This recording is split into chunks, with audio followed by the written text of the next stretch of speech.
এই ভাই, চল না আজকে বাড়ি চল না, অনেক রাত হয়ে গেছে, আবার কালকে আসবো। একটু ভয় ভয় লাগছে। হ্যাঁ চল। আরে দাঁড়া না, কিসের ভয়? আজকে না এক বস্তা মাছ ধরে নিয়ে তারপরেই যাব। এই তো ভাই চল না, আমি না উঠছি। এই ওর না আবার খালি ধরবি খুব। আজকে ভাই বাড়ি চল। তোকে আর নিয়েই আসবো না। হইয়া ভাই, কেডা দাঁড়িয়ে আছে? দাঁড়িয়ে আছে? কে দাঁড়িয়ে আছে? দেখ পাগলে, তো কলা গাছ, দেখ পাতাটা কেমন নড়ছে। আরে না রে ভাই, আমি স্পষ্ট দেখেছি ওখানে কেউ ছিল। ভাই ওইটা ভূত নয় তো? ভূত? আরে ভূত টুত বলে কিছু হয় নাকি? এখানে সশরীরে আমরা দাঁড়িয়ে আছি, ওটা কলা পাতা তুই দেখে তুই ভয় পেয়ে গেছিস, ভূত ভাবছিস? তোর দ্বারা কিচ্ছু হবে না, অনেক হয়েছে। চ চ বাড়ি চ।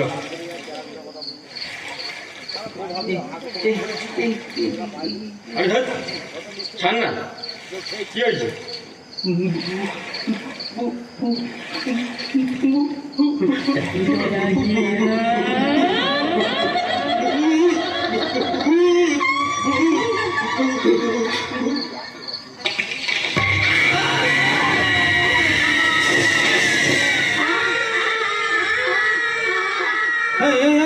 কি হলো রে? না না না, আমরা আর ভূতের গল্প শুনবো না। এই শুনবি না মানে? এই তো বললি ভূতকে তোরা ভয় পাস না, তাহলে তোরা কিসের গল্প শুনবি? অন্য কিছু শোনা, যাতে আমরা ভয় না পাই। হ্যাঁ হ্যাঁ, অন্য কিছু শোনা, যাতে আমরা ভয় না পাই। অন্য কিছু শুনতে চাস তাই তো? আচ্ছা ঠিক আছে, তাহলে শোন।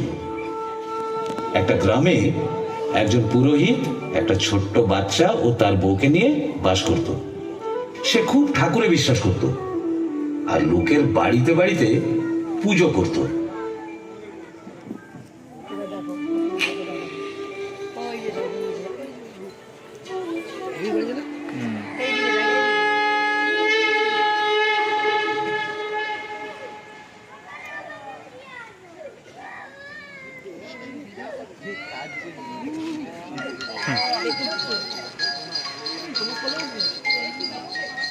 অমাবস্যায় রাজবাড়িতে মায়ের পুজো হয় সারা রাত ধরে, এইসা বড় করে।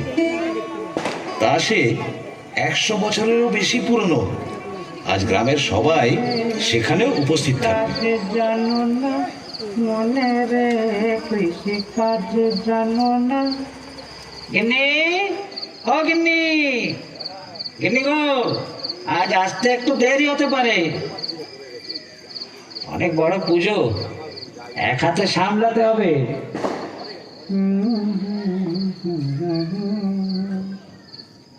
আসি গো আসি। কালী নামে পুরুষ মশাই, ও পুরুষ মশাই, হ্যাঁ বলুন। আপনার সাথে একটা কথা বলার ছিল।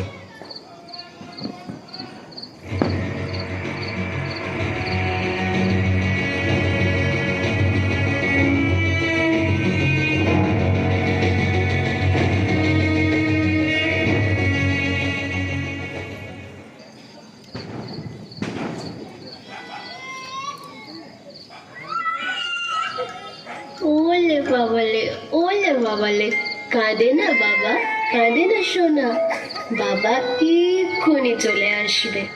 কাঁদে না বাবা, সোনা ঘুমোলো, পাড়া জোড়ালো, বর্গি এলো দেশে।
কি হলো? তারপর গিন্নি গো, ও গিন্নি, আজ অনেক ফলমূল এনেছি। যা দিনটা গেল, সকাল থেকে অনেক খাটাখাটনি হয়েছে। গিন্নি, ও গিন্নি, গিন্নি, গিন্নি, গিন্নি, কি হলো? কি হলো গো? ও গো, আমার সব চলে গেল গো। সন্ধ্যাবেলা ওই লোকটা এটাই বলতে এসেছিল যে বাইরের গ্রামে কিছু লুটেরার দল ঢুকে পড়েছে, আর তারা বাচ্চাদেরকে তুলে নিয়ে অন্য দেশে পাচার করে দিচ্ছে চড়া দামে। আর তারা নাকি ইয়া বড় বড় ঘোড়ায় চড়ে আসতো।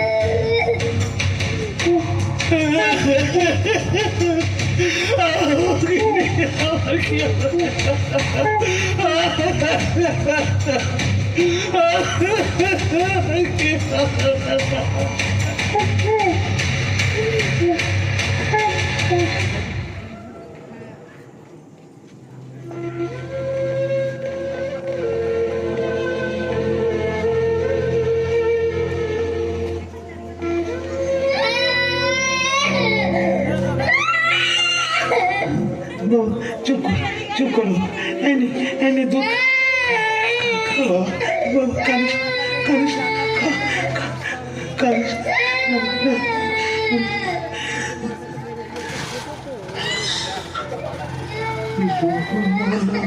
পাড়া জুড়লো, বলবি এলো দেশে, প্রকৃতি ধান খেয়েছে, খাজনা দেব কিসে?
এরপর সে প্রতিশোধের আগুনে রেগে ক্ষুব্ধ হয়ে ওঠে এবং তার ও আশেপাশের গ্রামে যাদের সাথে এই মর্মান্তিক ঘটনা ঘটেছিল আর এই দস্যুদের বিনাশ করার সাহস যোগায়। এরপর তারা হাতে অস্ত্র তুলে নেয় এবং অস্ত্র চালানো শেখে।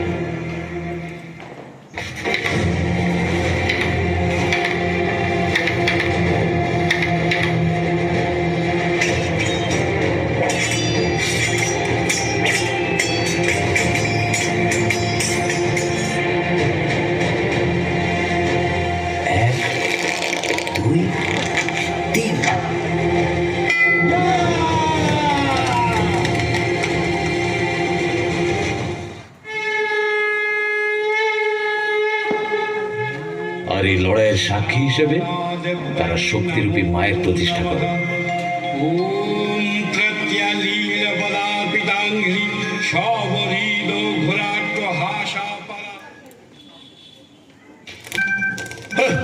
শুনলাম গ্রামবাসীরা নাকি আমাদের মারবার জন্য গোপনে একটা দল তৈরি করেছে। ভূষদের নিয়ে নাকি আবার সৈন্য দল, পুরোহিত বড় দল তৈরি করে আমাদের মারবে। বড় তো দূরের কথা রে, আগে খুঁজে তো বের করো।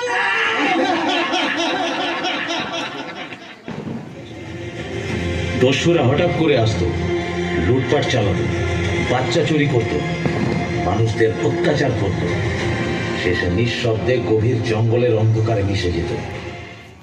এইভাবে দীর্ঘদিন চলতে চলতে ওদের ধৈর্যের বাঁধ ভাঙতে লাগলো। ঠিক সেই সময় অনেকদিন তো হলো ওদের আস্তানা খুঁজে বেড়াচ্ছি, কিন্তু এখনো কোনো মতো হদিশ পাওয়া গেল না। তাহলে কি আমরা মনের জোর ভাঙলে চলবে না, মায়ের উপর ভরসা রাখ। আমায় রক্ষে করো, আমায় বাঁচাও, রক্ষে করো, রক্ষে করো।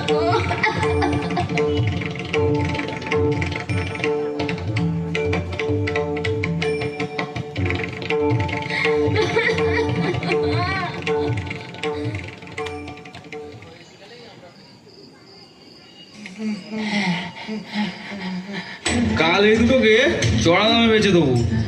কাল কেন, আজ রাতেই। কাল আবার অন্য গ্রামে কাজ সারতে হবে।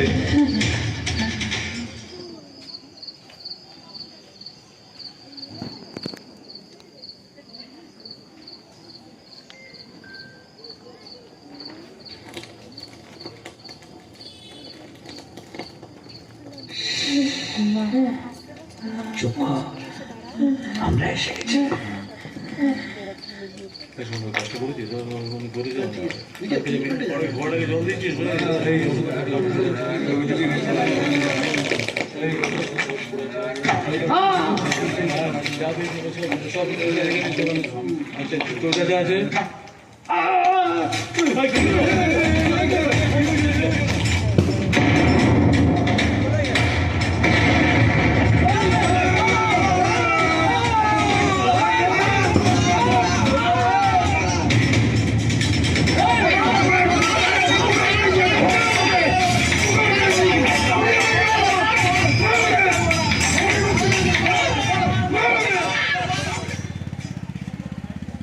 অবশেষে বিনাশ হলো দস্যুদের দল।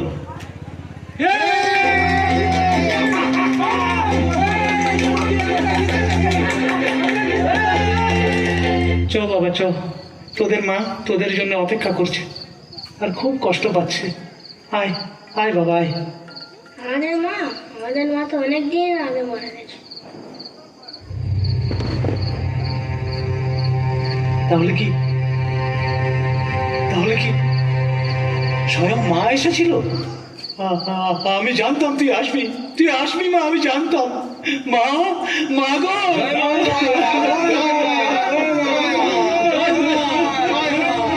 আমি আসবো, কোনো না কোনো রূপে, কোনো না কোনো রঙে আমি আসবো। এই জগতে যখনই ধর্মের উপর কোনো আঘাত হবে আমি আসবো। কর্মের উপর আমার কোনো হস্তক্ষেপ নেই, কিন্তু কর্মের ফল দিতে আমি আসবোই।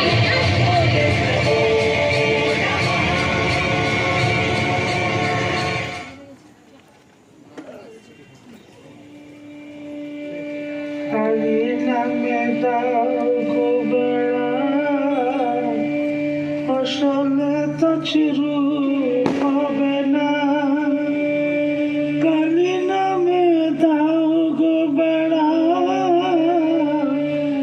ফসলে তো চিরু হবে না, সে যে মুক্ত কেশি শক্ত বেড়া, তার কাছেতে জম ঘেসে না, মনে কৃষি কাজ জানে না, মনে কৃষি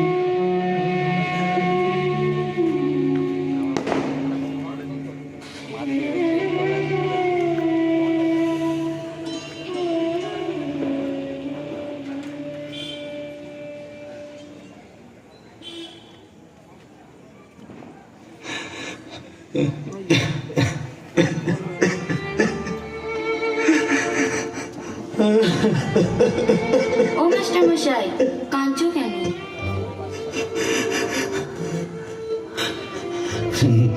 না রে, কাঁদছি না।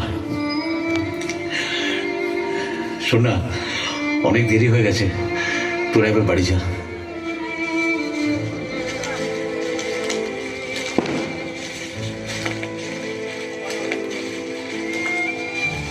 তাহলে বাচ্চাটার কি হলো? বাচ্চাটা এই দেখ, এটা আমার বাবার শেষ স্মৃতি।